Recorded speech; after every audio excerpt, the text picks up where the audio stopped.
Alright everybody, Conman here. How are you today? It is Monday the 18th of September, and today we're going to take a look at what I'm going to call Patch Notes Mania.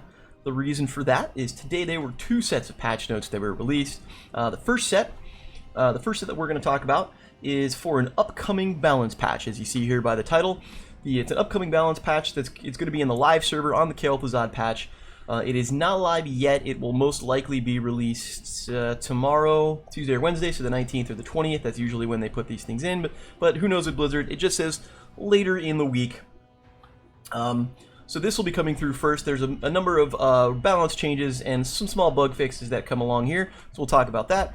And then the other one is for the PTR. Also, the PTR was released. This is the Ana patch. So you've got the new hero Ana from Overwatch, the new map, the Volskaber, I don't know how to pronounce it. I gotta look at the name again. But we'll talk about it. So the new map, there are some changes that are coming along here. We'll talk about both rather than have two separate videos. We're just gonna cram them all into one shot. And I'll just go through it like that, talk about it, and kind of give just some of my personal feedback. I've skimmed both of these. I haven't looked at them in depth, so I don't know every single change right now. But we're gonna take a peek, and we'll start with what's gonna be on the live server, since that's gonna hit us first. This is not live just yet. It will be live again probably Tuesday or Wednesday, and will be on the kel'thuzad patch, and these are all mostly balance changes that are going to be coming our way. Let's go down the list, shall we? So we're starting off with Cassia. Our basic attack damage, increased from 125 to 130. Her blinding light, her W ability, passive damage bonus to blinded targets increased from 15 to 20%, so her damage just got a buff across the board. Her bonus damage to blinded heroes got increased. That's a pretty significant change. And then some rework here at level 1. Her Thunderstroke quest, the first reward increased from, the bonus reward increased from 75 to 100. True Sight was removed. Now True Sight, when you complete a quest talent, when you completed this, it actually gave you a bonus to your blinding light bonus damage. According to Hotslogs at least, it was her least picked talent and her most underperforming talent. It was her worst, like, in terms of level 1 overall. So that's probably why they switched it up and they tried to change it a little bit. And then it's Seraph's Hymn was moved from 13 to level 1. So now you can take this right away. Cooldown reduction per basic attack against blinded heroes reduced from to 2 seconds. So I'm fine with that. I'm fine with changing the reduction to 3 to 2 if you're going to move it to level 1, since you get to take it so much sooner. I think it's a buff to her overall. I think she wasn't overperforming. She was maybe slightly underperforming, if anything. I mean, Hotslogs overall had her at like 47%. You know, again, that's not the end-all be-all, but it gives you a rough estimate of how people were playing with her. So buff for her. So there you go. If you're a Cassia player, good news in your future. Now we get to Chromie, and Chromie, I'm going to go on a little bit of a mini rant when we finish this up, so bear with me here. Sandblast. Reduce the number of Sandblast hits required to unlock Sandblast finish the quest, basically from 80 to 60. So I'm glad they did it. I kind of expected this to happen when I was playing with her in the PTR, and I've played with her since she's been live. It doesn't feel good, and I'll hold off on my rant until I finish here. Level 2, Timely Surprise, now also increases cast range of Time Trap by 33%. I'm glad to see that. Timely Surprise really makes for more aggressive Chromie plays. You want to be able to hit people, and you want to use Time Trap a little more aggressively, since it's going to be used in that manner. So I'm glad to see you get the range increase on that. Although it's very short range to begin with, so I don't know how much 33% is really going to make a difference. But I digress. I'm not going to complain. I'm glad to see it there. Let's look at the dev comments. Only about 40% of Chromie players were unlocking the Echo over the course of the game, and among those that did, it was occurring later than we like. This does not surprise me. I'm actually surprised that Blizzard thought this was not going to be a problem. So there was a Blizzard post on the official forums a couple of days ago that I'd come across, thank you Reddit, where one of the devs had stated that in their internal playtesting that people were finishing this quest at the 10 to 15 minute mark, and I don't really buy that for a second. I'm actually curious who was playtesting and how they were playtesting Chromie to do this. Like, were people just standing still? Were they just playing with Samaro and you were just banking shots off clones all day long? Like, I really don't know. In my experience, it doesn't happen. It really doesn't happen. Maybe I need to get good as Chromie, I don't know, but it seems like most people aren't doing it. By reducing the requirements for completing the quest, we won't increase her late game power at all, but make her output a little more consistent. I still think there are going to be some number tweaks to Chromie soon-ish, but we'll see. I think they're going to start with this, and I think they're going to slowly ramp her back up, just a little bit, not too much. But so here's my mini Chromie rant. My problem with this quest and what they did to her. So they basically they nerfed her damage across the board with Sandblast. Just straight up, they lowered the scaling, they lowered the damage. You need to hit something like, I don't know how many hits it was. There was like a lot, I forgot the math. I saw a post about it. There was a crap ton of hits you had to get at level, we'll say 18, before you were at the same damage level that you were previously, no matter what happened. And you weren't always guaranteed to get it. And the other problem that I have is her level 11 talent, or, would be your 13, but she gets them early. Her level 11 talent, which requires you to complete this quest, allows you to switch places with your clone. After you complete the quest, you get past and future me baseline, and you get to complete the clone. The problem is, you're not going to complete that by level 11. Like, maybe you get a little bit closer now with level 60, with 60 hits rather than 80, but you're not going to complete that by level 11. And so you take this level 11 talent, and it's useless. It's completely just you burned a talent until you can complete the quest. And the problem I have with that is Chromie is an early game hero. I mean, that's what her niche was.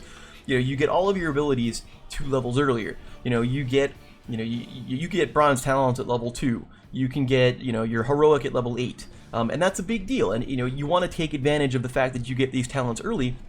And so you give her this level 13 talent at level 11, and then she can't even use it until she's level 17 or 18 anyway. Well, what the hell is the point? It makes no point. It makes no difference. I don't like what they did with her. I'm not a fan of this rework at all. I think it really defeats the point of what Chromie was supposed to be, or what Chromie was planning to be. I'm fine with, taking down her damage a little bit.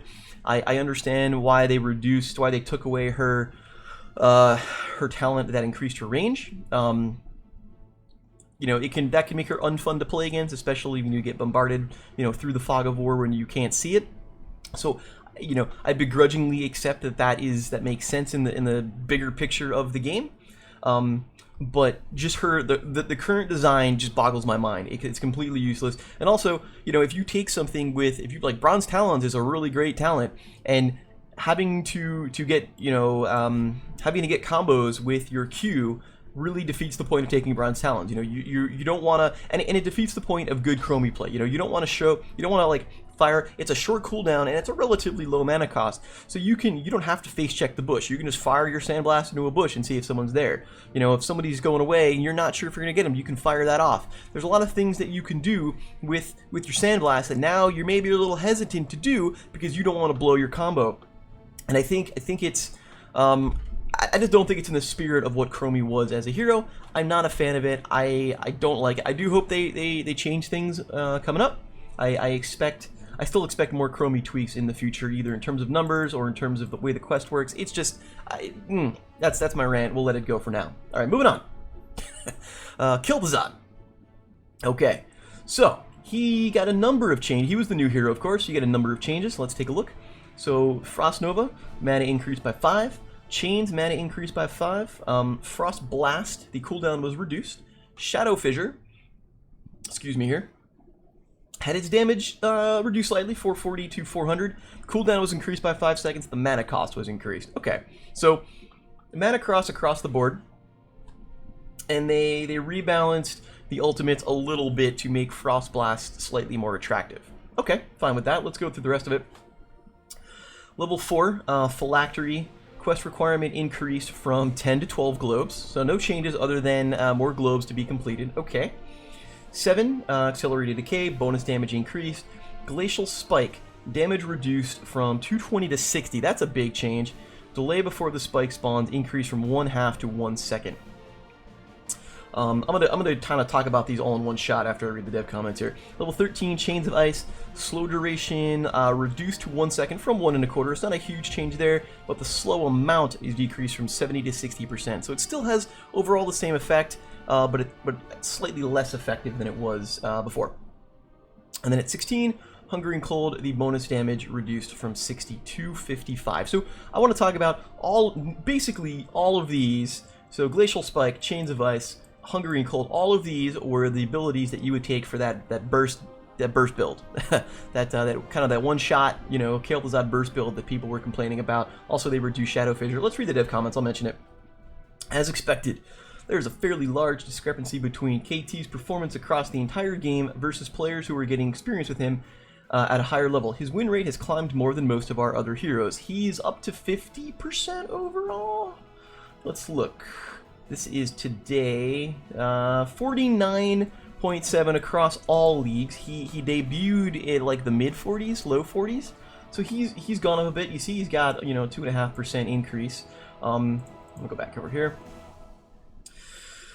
So most of our changes are aimed, talent balance, and toning his power down. While we like the sharpness of his power spike due to Master of the Cold Dark, we will continue to keep an eye. I've been playing a lot of him, both in quick match. I played a couple of Hero League games with KT. He gets a couple of power spike. Once he completes his quest, that's a huge power spike, obviously. I think once he gets Chains of Ice, that was a huge power spike. You could essentially just combo people into oblivion. It was crazy good. I'm not surprised to see some of the damage reduced, especially to Shadow Fissure. I'm not surprised to see the cooldown increased, actually.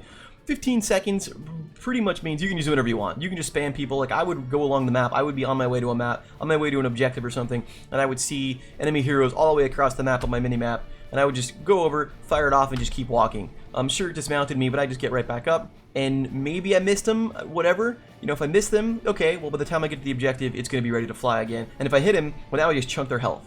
You know, and now he's either got to waste mana to heal, or they have to, you know, whatever it could be. There was really nothing against me just casting Shadow Fissure on cooldown whenever the hell I wanted. It's still not a little bit. It's gonna, you know, 440 to 4, it's gonna be less impactful in terms of damage, but it's still gonna contain a lot of that burst potential once you complete your quest. You're still gonna have the cooldown. 20 seconds is still a very short cooldown for an ultimate. You'll still be able to cast that, you know, pretty much for every team fight that you want. Maybe you might have a moment of hesitation now at 20 seconds. I think the bigger deal is all of his spells, the mana got increased slightly, except for the Q. All of the mana got increased slightly. KT doesn't have kel'thuzad doesn't have a huge mana problem like, say, kel'thuzad does, the other KT. But in the middle of a fight, if you're not getting killed or you don't get, you know, enervated or something, you will run out of mana. You know, it's not instant. It will build up over time. In an extended fight, you're going to have a mana problem. In a longer fight, you know, if it lasts that long, in a short fight, you'll be fine, but in a really longer fight, you will eventually run out of mana. You'll have to hearth or tap the well or do whatever. So I think a little more in the mana management department I'm fine with. I'm actually really interested to see how Glacial Spike changes pair out in terms of the delay. The damage, I'm okay with it. Like, the point of the spike wasn't necessarily the damage at all. The point of the spike was to have an anchor point to go fire off your chain with, you know, in a 1v1 situation. I'm curious how this will fire off now, because now, you know, before what you could do is you could chain somebody, you could fire off Glacial Spike and still have some time to line up your chain and then nail your combo. And that extra little half second is going to increase just a little more uncertainty into being able to do that all in one smooth motion.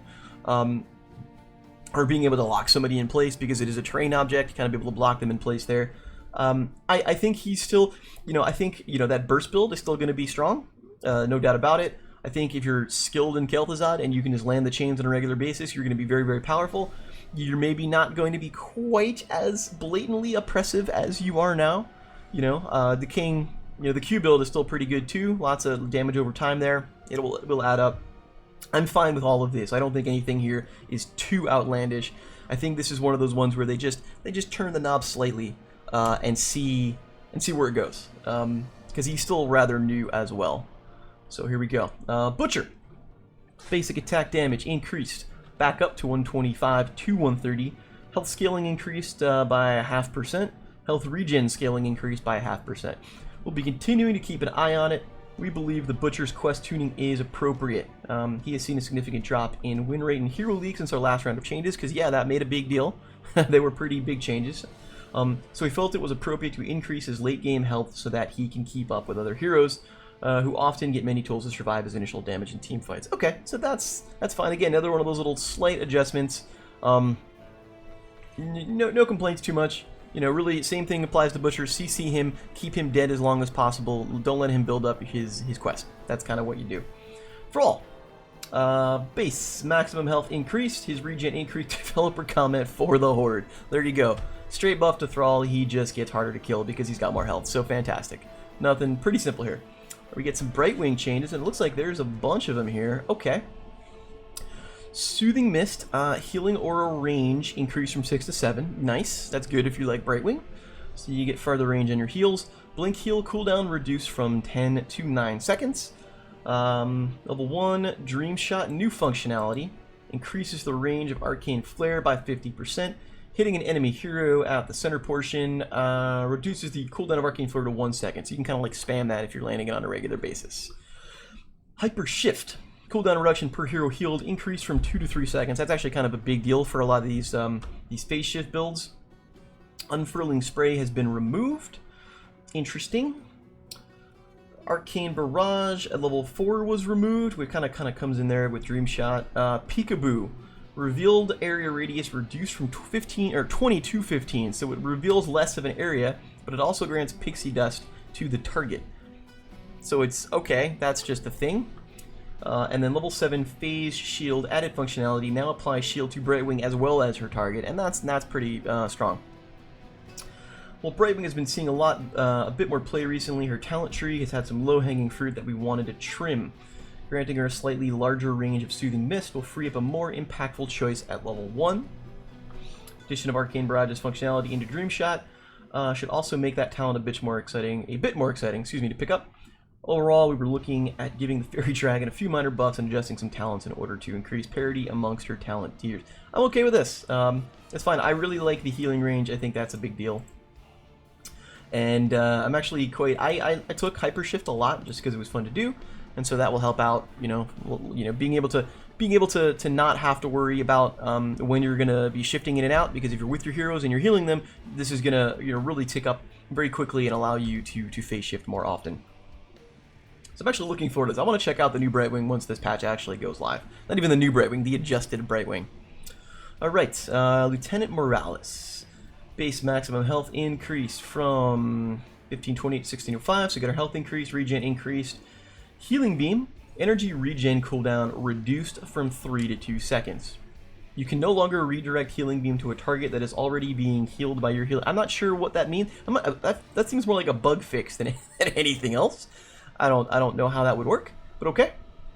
But yeah, here's a big one. Energy regen cooldown reduced from 3 to 2 seconds. So previously, you needed to not heal anybody for 3 seconds before your energy started to recharge. Now it's only 2 seconds. That's going to make a difference, in fights and how often you're able to heal people. You can kind of like throttle off the healing a little bit, and you'll start regenning a little bit more quickly, which I think it's going to be a big deal for her. Level 1. Caduceus Feedback passive now increases basic attack range by 1.1 and only generates energy from basic attacks against heroic targets. There you go.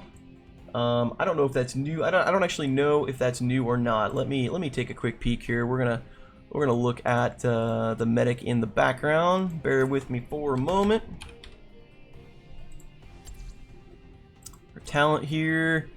Right now, basic attacks generate 4 energy against heroes and 1 energy against non-heroes. So there you go. So you're only going to get energy against heroic targets, but instead of non-heroic targets, your range is going to be increased slightly, which will hopefully allow you, I guess, to ping those heroic targets. So there you go. So you couldn't just like spam, shots against minions or anything like that to keep your energy going on. Stukov. Spine Launcher passive, basic attack damage reduction decrease. So that's actually a buff for him because Spine Launcher would reduce your basic attack damage. So now instead of having 50% attack damage with Spine Launcher, you only have 70% attack damage baseline with Spine Launcher. So that's if you ever took it, it's a buff for that. I guess it makes it a little more incentive to take Spine Launcher at level 1. Tyrande got a couple of changes here. Hunter's Fury, level 7, added functionality, now also increases the range of Hunter's Mark by 50%. That's nice. And here I like Empower. Base cooldown reduction decreased from 4 to 2 seconds. God, I love that. I like that a lot. I played a couple of games with and even versus her with the Owl build, and Empower was just super strong. Baseline, in case you don't know what it does, it baseline lowers your Owl cooldown by 4 seconds, and every hero you hit another 4 seconds on top of that. So you could, if you had your stacks going up, and if you hit 3 heroes with that, you could instantly cast it again. It would just completely reset the cooldown if you could pierce through 3 heroes.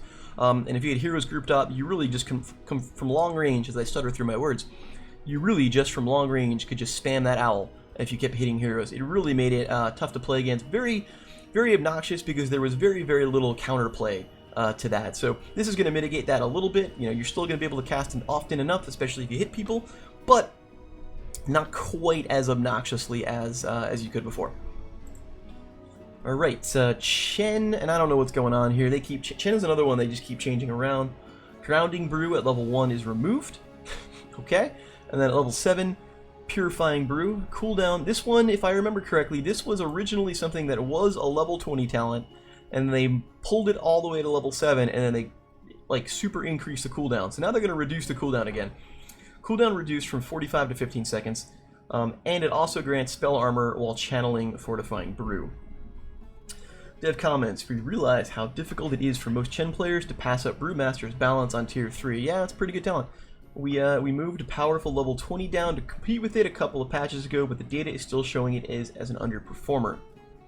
Lowering the cooldown drastically and granting it the functionality of Grounding Brew should incentivize players into choosing it while playing against certain team compositions. Maybe. I'm not, you know, I still don't know what they're doing with Chen. I think, I mean, obviously this is a buff to that ability, which is nice. You know, don't know how it's going to work out. I kind of stopped playing Chen a long time ago, so let me know what you think about the Chen change. I think they just keep messing with him a bit. Dahaka.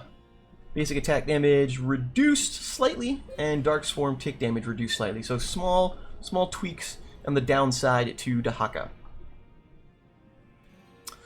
Garrosh has some changes here as well. Groundbreaker, mana increased. Wrecking Ball, mana increased. Decimate decreased, which is good. You can really spam that. You can burn your mana pretty quickly. Level 1 body check cooldown reduction from 20 to 16. I don't think most people took body check. I think most people took I think Earthshaker at level 1, the one where you can complete the quest with your pull and get the cooldown reduction. I think that's what most people were taking these days. Level 7 into the fray, the cooldown 30 to 40 second increase. These changes are a response to community feedback about Garrosh's mana costs. We initially kept them low. He's a fairly low impact warrior when his combo is not available to him. True. However, we agreed with the feedback and felt like he could use more.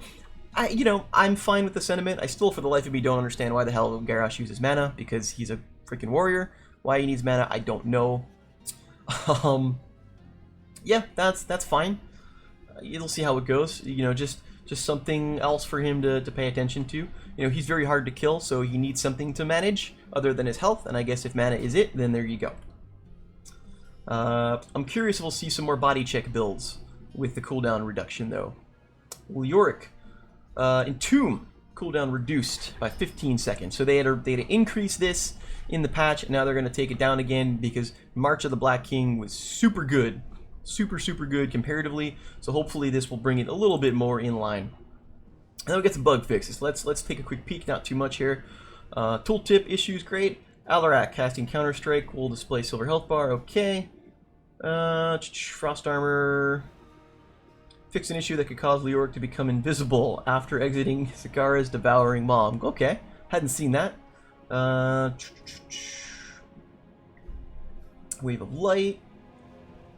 Fixed an issue causing UI stuff. Okay, so nothing too outlandish here in terms of the bug fixes. So a couple of interesting tweaks to some heroes. I'm still mad at Chromie. You know, we'll see how the kel'thuzad changes pair out.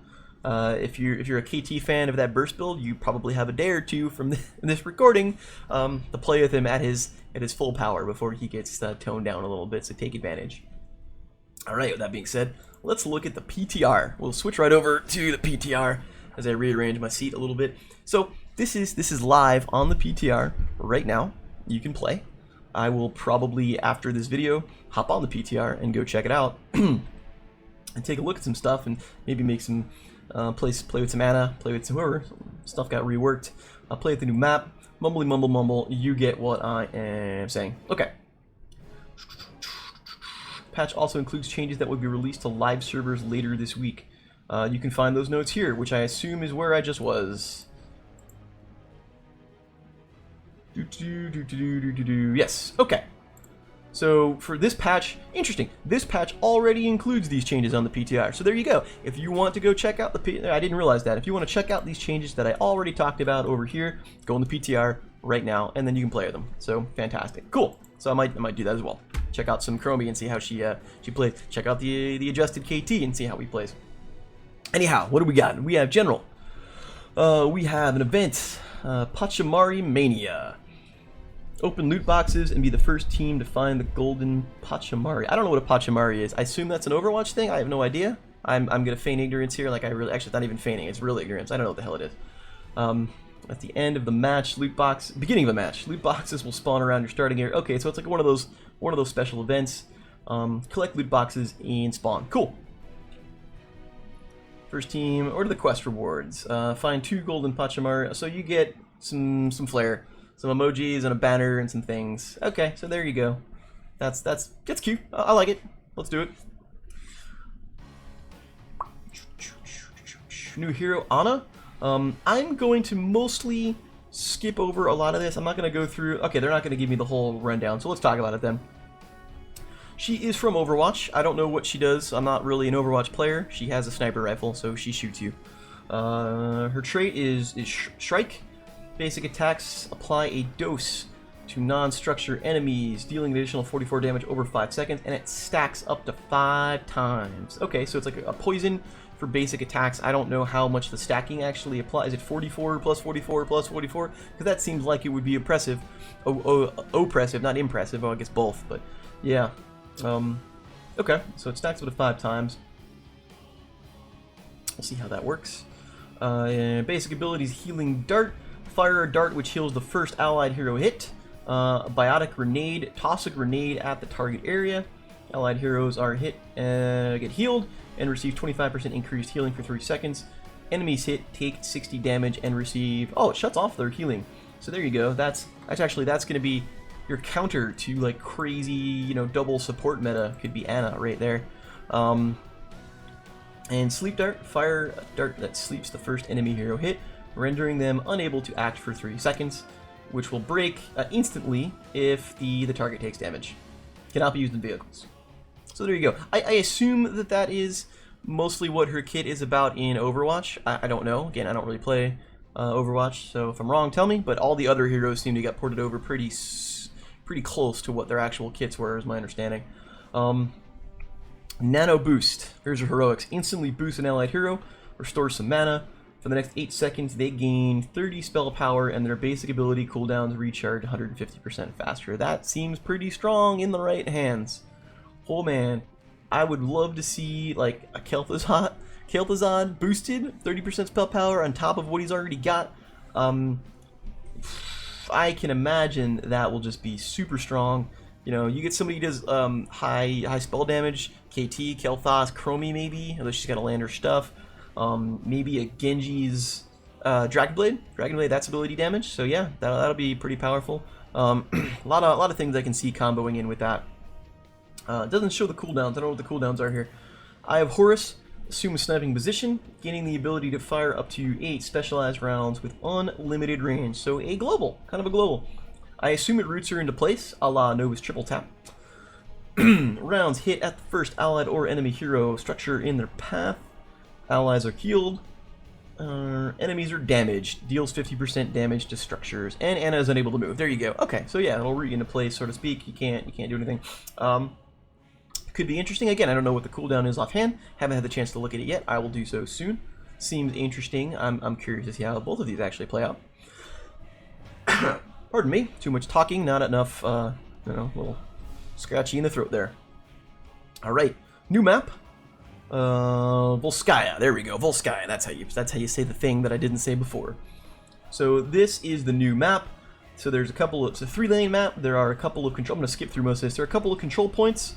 I'll probably talk about this in a separate video. You have to get the control point. Once the objective starts, you have to channel the control point. If an enemy is on the objective, I think on the control point, it will stop it. If you get it, you get a big robot thing Dragonblade Protector, which is actually a 2-person robot. So that's cool. Imagine Cho'Gall, but a robot, I guess. Sort of the same idea. 2 people, 1 person's going to be the driver, the other person's going to shoot stuff. Let's go through the abilities. I'll go through the whole thing. Throughout the match, control point will activate at one of the 3 locations. Once a player stands at the control point, they gain control. When an enemy enters the point, the point becomes contested. There's the overtime, so that's going to work kind of like Overwatch now. When a point is at 99%, victory progress about to tick over to 100, it will stay at 99 and enter the overtime state if there are any enemy heroes on the point, or if the point is flipped from enemy's control. Yep, there you go. All right, here 2-person. Here is your abilities. Q, after half second, charge to the target unit's current location and deal damage in an area. Deals double damage to structures. There you go. And minions, so 8-second cooldown. A rocket fist, launch a rocket fist that impacts the first hero or structure hit. Roots them for a second. Disable structures for 2 seconds. Destroys all minions in its path. 14-second cooldown. I want to know what the cooldown on the robot actually is. How long you get to keep the robot. Shield emitter. Grants 25 armor to vehicles. Vehicle, which would be you, which would be a robot. And grants a shield to nearby allied heroes equal to 25% of their maximum health, 16-second cooldown. So there you go. That's so protect your escort. when your team's standing behind you, trying to keep people away from you, you get to protect them by giving them a shield. And these are the gunner abilities. Particle cannon, enable particle cannon ability and increases its range over 3 seconds. Reactivate to launch an orb dealing damage in an area. 5 seconds. Gatling cannon fires a barrage cannon fire at the target location over your cursor. So I think this was the one. If I watched the video correctly, you could actually move your cursor around and it would follow your cursor, which is kind of fun. And then scorching laser. Laser quickly cuts across the line of the terrain, dealing light damage, and then a secondary explosion triggers after slightly 3/4 of a second for heavy damage. 10-second cooldown. So fun stuff. I imagine you don't have to have the gunner in there, so you can just run around with the first one if you want to. That's all you have alive. New sandbox custom game. So much like the custom game mode they have for Cursed Hollow right now, where you get to have all the cheats and stuff like that, where you can increase the level, increase the damage scaling, and what have you. So they added that in with the new map. So that'd be cool. It'd be fun to play that out as well. And it also includes a button to just spawn the Dragonblade Protector. You can just spawn the robot whenever you want. So that's fun. I like that. It makes it interesting to play the new map, see what the mechanics are. So I'm looking forward to actually checking that out with the sandbox mode, just to play around with some stuff. So that's cool. All right, here's an interesting change. All vehicles, including the Dragon Knight, Garden Terror, and the new robot. I don't know if I'm pronouncing Triglav or not. Triglav. Yeah. They're now unstoppable. So you can't slow them, can't stun them. That was a thing that you could do previously. I guess you can't do that anymore. I also imagine you can. I was playing Garden Terror with KT, with kel'thuzad, and I was just getting chained left and right. I guess that's not going to work anymore. I wonder if he can still be chained for quest credit now that he's unstoppable. It just won't move him. So that's an interesting mechanic I gotta play with a little bit. I assume it will. I assume, much like most of them, it'll still give you credit and not actually do it. I'm not 100% sure on that interaction, but that applies to all vehicles. So okay, it's a buff to those particular mechanics of the map. We have your ranked battleground rotation update. The new map, as you might imagine, is in the rotation. They brought back Haunted Mines. Boo. They brought back Towers of Doom. Okay. They removed Blackheart's Bay. Thank Christ. Hate that map so much. Braxis I was a fan of, but fine. Sky Temple they have removed. So here is your current rotation. All of the things with I guess Garden Terror isn't on there. Am I missing it? Dragonshire, yeah. Haunted Mines, Infernal Shrine. Okay, yeah. So you got a couple. You got 2 vehicles. Not so bad. AI. AI heroes will now perform more dynamic strategies. So AI is slightly less dumb, is really what this is. There was a post that they had made recently. There was a video and whatnot, how they improved some of the AI for a lot of the heroes. I guess using a new AI builder. I'm not sure what the thing you want to call it is. New algorithm. There's some stuff that they can choose. So they've basically made a lot of these heroes smarter than they used to be when they were AI. So that's good. That's great. It's going to be great for AI games. It's going to be great for when one of your teammates get DC'd. hopefully when one of your heroes get DC'd and the AI takes over for them, hopefully that will help them out a little bit more. There you go. Read Under the Hood AI for an in-depth look. So go put that. You can go check that out. I will put both the patch notes, both of these patch notes in the description of the video. If you're still watching this, you can find it there. So go click on that and then go check it out. Okay, a couple of voice lines. Some UI changes. Banners that are placed after completing an objective will now display the name of the player who owns that banner. Good. I like that. I'm glad. There's no reason why it shouldn't have done that in the first place. In some way, it's more of like, hey, your banner is there, but the enemy team doesn't know what your banner looks like because they didn't see your loadout. So how do they know that you did it? And now they know, and that's great. That's cool. It's just I did this thing. I blew up your stuff. Sucks for you. Healing indicators. Increased and decreased healing indicators have been added and will now appear next to heroes' health bars when they are affected by healing modifier effects, such as Anna's biotic grenade. I will assume this will also take place for like Varian. I forgot what the name of the ability was, but to reduce healing and stuff like that. So cool, good to know. Hero icons on the mini-map now indicate which direction that hero is facing. Interesting. I don't know if that's okay. I don't know how that works yet. Is there gonna be like an arrow next to them, next to their icon? I don't know if that makes a difference at all. Maybe it does. All right. Daily quests. Play 2 games as Overwatch Hero Daily Quest. That's about time. There's a couple of Overwatch heroes in there now. Players under level 5 can no longer whisper non-friends using chat channel player lists. That's just, I guess, so people can't make smurfs and spam others. Fine.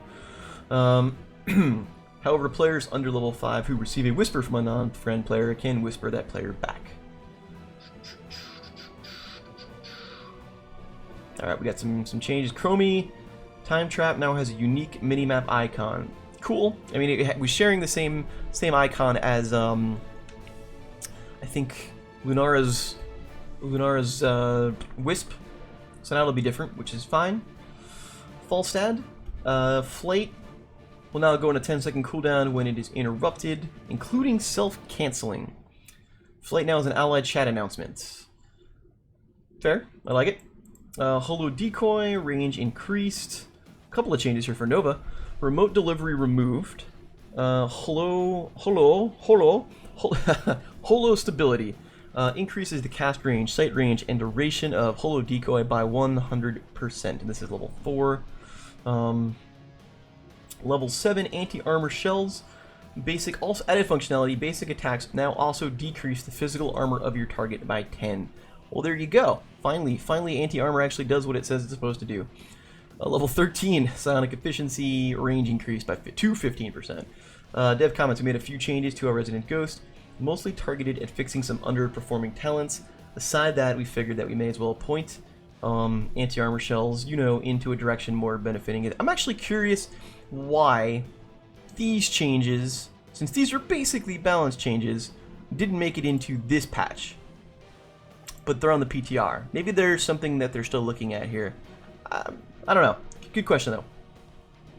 So Abathur also got, so it looks like the Z treatment, Brightwing got the Z treatment. So anybody with a global, if you get it interrupted or cancel it, it will go on a 10-second cooldown, and it will announce it to the team. Good, which is a good thing. I mean, Dahaka already did it. I think it makes sense that, hey, Brightwing just phase shifted somewhere. So when Brightwing just phase shifted, so you have an idea of when maybe she'll be able to do it again. Same thing with Abathur. When can he burrow? So cool. I'm glad to see that. That is something that probably should have been in the game a long time ago. When they put it in with Dahaka, there's no reason why they shouldn't have done it with all of the other heroes as well. Karazim got some changes. Cooldown of his W increased. Mana cost increased, so ouch. Level 1, Transcendence, healing increased from 73 to 96 for 3 basic attacks. Insight, cooldown reduction increased from 1 to 1.5. And then Dash of Light, Q plus W here, increased bonus healing. for dashing to an ally. These changes are designed to increase the power of insight and transcendence by shifting more of Charism's healing power pie into them. We wanted to encourage the same active gameplay that Iron Fist Charisms have, but increase healing and utility instead of damage when the... I don't know how this really changes him too much. Since they reworked Charism a while back, I've been absolute shit with him, like absolutely terrible. So I don't pick him anymore. I don't play as him. I'm just bad, like just awful. So if somebody plays Charism and wants to tell me what they think of this, let me know. I'm all ears. I really don't know how he fits into this all too much. Like I really just his playstyle boggles my mind these days. Like I don't know. That one's just lost to me. Sorry guys. Here's some interesting changes here. I was looking at this one earlier. Rhaegar got changed now. Chain heal's changed. That's the only thing. But look what happened here. Cast range is lowered. Lured is reduced. The bounce range is reduced. The primary target healing is reduced, but the bounce healing is increased. We would like to make positioning for Rhaegar's chain heal matter more, so that we reward players and teams that can get the most out of it. To do this, we're reducing the range and the radius of the heal, while also making the jumps a greater portion of his overall healing. So, Rhaegar was really, really strong. Like, he was probably, objectively the best healer in most situations right now. I mean, Uther's still up there, obviously, but he had a lot of healing. Ancestral was fantastic as an ultimate. He had so much damage, both from like his Ghost Wolf attacks. He had mobility because of Ghost Wolf. He can get in and out of danger very quickly. He could jungle and take merc camps, you know, with his shield build, lightning shield. He was very, very strong. So this is going to take him down a notch. Not only does he have to be closer to the team, it really is going to take a chunk off his main healing. It's going to increase the secondary. Basically, there's no difference between your primary target. So you're going to have to be closer to your team in order to heal them, but you're not going to have to necessarily worry about firing the heal off on the lowest particular person, because the primary and the secondary target are going to do the same amount of healing now. So there's a trade-off. The trade-off is, you know, before you wanted to get your big heal on the main target because that's going to heal the most. And now it doesn't matter. Now it's just you just heal somebody, and as long as everyone else is within range, it'll chain to them. So there's the trade-off. I mean, obviously nerf overall, these are pretty big nerfs. I'm curious how this is going to shake down. We'll see. Dahaka. Brush Stalker will now go into 10. There you go. There's the Z treatment again. 10-second cooldown when interrupted. Johanna got some changes. Let's take a look. All right. Falling Sword, her ultimate. Mana cost reduced. Damage reduced significantly. And it also now applies a 50% slow for 2.5 seconds. So now it's less about the damage and more about the CC. So there you go. So you land it. You land, you do a little bit of damage, you knock people up, which is basically a stun, and then it slows them down, which makes it harder for them to get away afterwards. So there you go. Level 1, Laws of Hope, is moved from level 4. So this was a level 4 talent. Health regen reduced from 10 to 1.5. That's a pretty big change. Heal increased to 30% though, and cooldown reduced to 40. Cooldown reduced to 40 seconds from 60 seconds. So you get more of a straight up heal more often, but you lose most of the regen. And now it's level 1, so you can cast it straight away. That's going to be pretty solid level 1. Regen Master is pulled. Hold Your Ground moved to level 13. No longer requires Iron Skin's shield to be broken for the 4-second cooldown reduction. Hold Your Ground was... Let me go look up my Johanna, because it's been a little while since I've messed with her. Hold Your Ground. Increase Iron Shield skin by 20%. And if the shield is destroyed by damage, the cooldown is reduced. So now you're going to get the reduction even if it's not broken. And that's a big difference. So there you go. So that's actually strong. That's a strong level 1 talent as well. Let's see. Conviction moved from level 7. Just rearranging everything. Sins Exposed moved from level 7. The damage is increased. Eternal Retaliation. Cooldown reduction decreased from 0.75 to 5 seconds. Level 7, Crusade Marches On, is removed. Crusade Marches On was basic and heroic abilities lower the cooldown of Iron Skin by 1.5 seconds. Interesting. Now you get a new talent here. Oh no, Subdue, move from level 13, new functionality. Hitting 2 enemy heroes with Punish causes the slow to be increased by 80%. Oh, there is a new talent. I skipped over. I'll go back to it. Causes the slow to be increased by 80%. No longer decay. Quest: hit 4 enemy heroes with a single cast of Punish. The reward is Punish now always slows enemies by 80% and no longer decays. Interesting. Alright, so you hit 4 of them, and the Punish will always slow enemies, even if you only hit 1 of them from that point on, so that's fine. Here's the new talent, Zealous Glare. Increase the blind duration of shield glare by a ½ second. Your auto attacks against blinded heroes increase the blind duration by 1 second, up to a maximum of 3. Interesting. That could be very strong against auto attack builds, auto attack teams. So we'll see how that plays out. Level 7, it's pretty good. 13, Roar, moved from level 4. Damage bonus reduced. Punish now deals 125 increased damage if it hits 2 or more enemy heroes. So you can kind of combo that with Subdue, I suppose. Burning Rage is reduced. It looks like you get a new talent, and we'll talk about it. Blessed Hammer, moved from level 16. New functionality. Activate to create 2 hammers that spiral around. Hitting enemy heroes with Shield Glare. Reduces the cooldown by 8 seconds, 30 seconds by default. And the damage was increased. Holy Fury is going to be the new talent. Deal damage to enemies around you. Each enemy hero hit by Condemn increases the damage by 40% for 5 seconds. So I assume this is going to be similar to Burning Rage. No N. Each enemy hit by Condemn will increase the damage that they take by 40% for 5 seconds. So that could be, I can see a lot of people taking that one. 16, Fanaticism, new function or added functionality, now also increases the duration of Iron Skin by 2 seconds. Let's see, level 20s. Heaven's Fury, cooldown reduction, increased from 2 to 3 seconds. Indestructible, duration reduced. Let's go look at her level 20 talents here. Pull them up. Yep, that was her. Okay, that was her. Alright, and then Indestructible. Duration reduced from 5 to 4 seconds. Yes, so you only. So same thing. Okay, so you get the same functionality as you get when you take fatal damage. You'll get your shield. Except instead of the shield lasting 5 seconds, it will last 4 seconds. So it's at level 20 will be slightly easier to kill her for the first time. Storm Shield is removed. Storm Shield, by the way, was activate to give all all nearby allied heroes a shield for 20% of their max health for 3 seconds. So now you get a shield equal to 25% of their maximum health for 3 seconds. Hitting enemy heroes with Shield Glare will reduce this cooldown by 8 seconds. This is a 60-second cooldown by default. Currently on live, this is a 45-second cooldown, so this is, I think, definitely a buff to that ability overall. Here's the dev comments. To her credit, Johanna has not needed many changes since she was first released into the Nexus.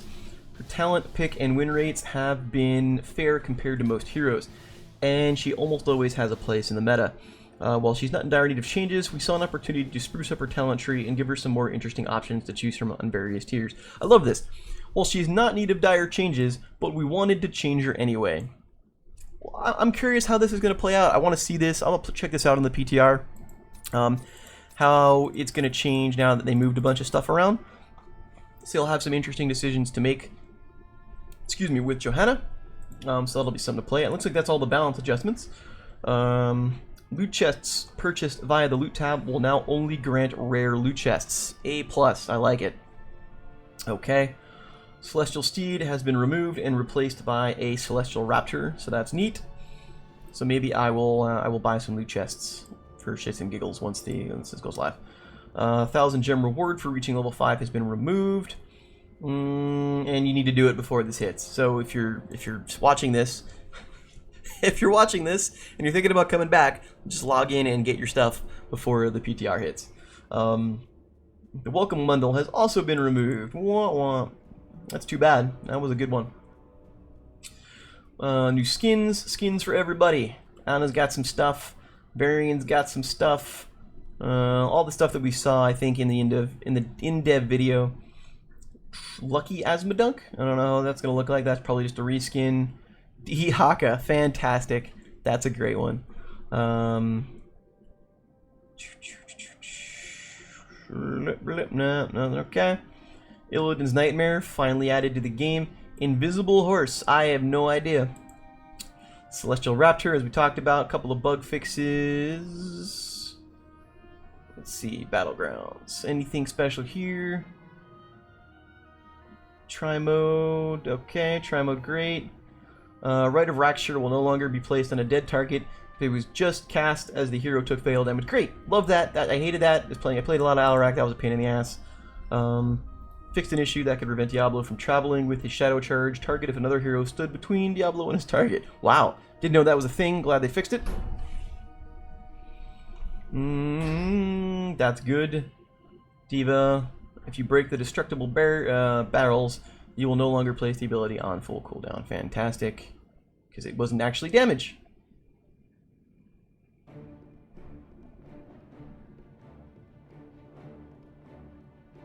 Wrecking Ball will no longer end array her skull form. Okay. Using body check with the brute force talent on a boss no longer causes the healing debuff icon to appear next to its health bar. That's right. Don't heal that boss up.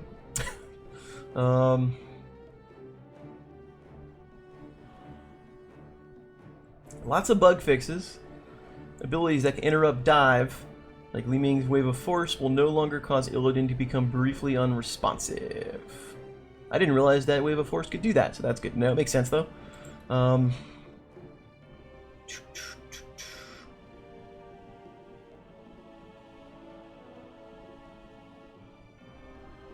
No longer block Johanna's movement during Falling Sword. Good. Makes sense. I like that. Johanna. Yeah. Floating combat text will now indicate the amount of shields granted to Probius by a pylon after learning shield battery rather than displaying 0 for each tick. Fantastic.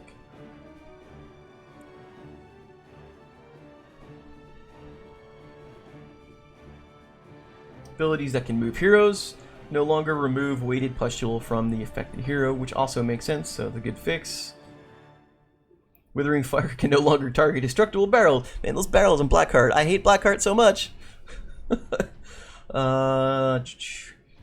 Vikings can no longer clip into gates on Brax's holdout during the pregame countdown. Casting Longboat Raid immediately after one of the Vikings is killed will no longer prevent the player from using Mortar during the heroic abilities cooldown. So here you go, some Viking buffs, or buff. Sentinel can no longer leave the starting zone during the pregame cooldown. I didn't know that could. I thought it disappeared.